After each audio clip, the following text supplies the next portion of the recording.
It's a strange type of junk mail that made Elena Schneider nervous and concerned. I thought our information was like compromised. In 2020, when the country was shut down because of the pandemic and millions of Americans filed for unemployment, strange letters started flooding Schneider's mailbox from her state's unemployment office in California, addressed to people she didn't know. Over time, we started to get like stacks of these letters, and the names were just so weird. Like the origin of the first name and the origin of the last name like didn't ever match. She says she never opened them, but recognized the envelopes as the same type her husband received when he applied for unemployment during the pandemic. There was no stopping. We reported all these we sent it back.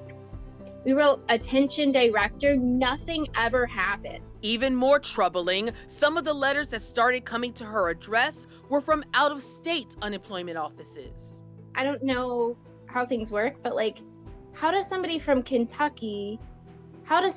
California get unemployment from Kentucky? If you think what Schneider experienced is bizarre, it matches what experts tell us they've heard from people across the country. Fraudsters are masters at manipulating different scenarios to see what works, trying new scams and schemes to get unemployment insurance. The U.S. Government Accountability Office, or GAO, released its new analysis. It found several examples of unemployment insurance fraud, including claims filed in multiple states. In one case, a former state workforce agency employee used other identities to submit at least 197 fraudulent applications, including false addresses and inflated incomes.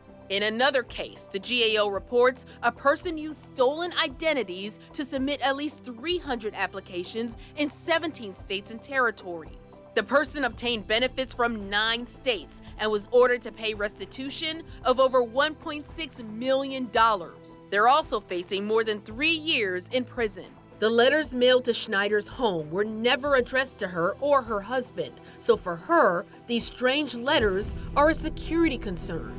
They need to flag addresses. Like if they see that all these people are getting something sent to one address, that's not right. This is a colossal failure by the federal government, and this didn't have to happen. David Williams is president of Taxpayers Protection Alliance, a consumer watchdog group. There was nothing put in place at the beginning of the pandemic to make sure that these funds were spent wisely. And we're talking about simple technology.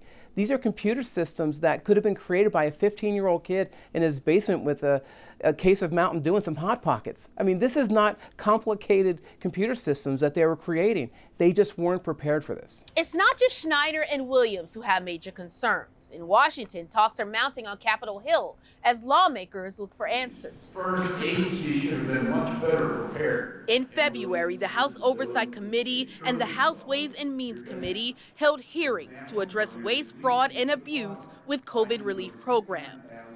Representative James Comer from Kentucky is chairman of the House Oversight Committee.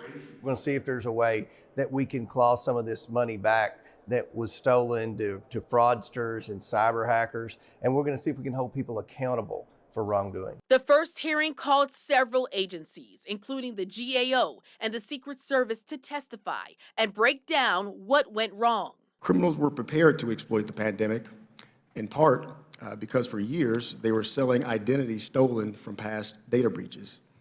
They were also fabricating identities using personal and financial data of real people combined with false information. Our national investigative team found data from several state auditors and state unemployment departments that show states in every region of the country lost millions, and in some cases, billions of dollars. And experts say we're just scratching the surface. It will be a while before the full extent of fraud is known. Experts also testified that changes and upgrades in unemployment systems on state and federal levels need to happen now. We have a decentralized system. There are 53 different unemployment insurance programs, and so there are 53 opportunities for criminal fraud rings to attack the system. We need to actually make the changes that are needed so that these systems function correctly all the time, whether it is one family who's suffering unemployment or it is millions of people suffering unemployment. Republicans blame the Biden administration, while Democrats blame the Trump administration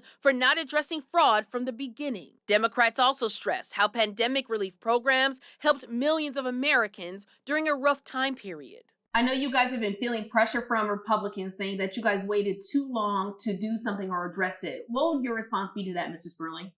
Well, I think the president has a non-vulgar phrase called malarkey. After months of asking for an on-camera interview, we spoke with Gene Sperling, White House coordinator of the American Rescue Plan. This month, the administration announced it's introducing a 3-part pandemic anti-fraud proposal. One, we had $600 million for enforcement to go after the most serious criminals. Number two, $600 million for prevention to prevent identity theft going forward. And three, funds to help victims of identity theft who wake up one day and realize someone's stolen their identity and their credit is ruined because of it. Sperling says the goal is to track and tackle fraud, even if it takes years. The message is, if you're sophisticated, if you think we're going to give up because it's taking 5 or 6 years to go after you, you are wrong. This proposal is to fund people to do long efforts, however long it takes, to catch the worst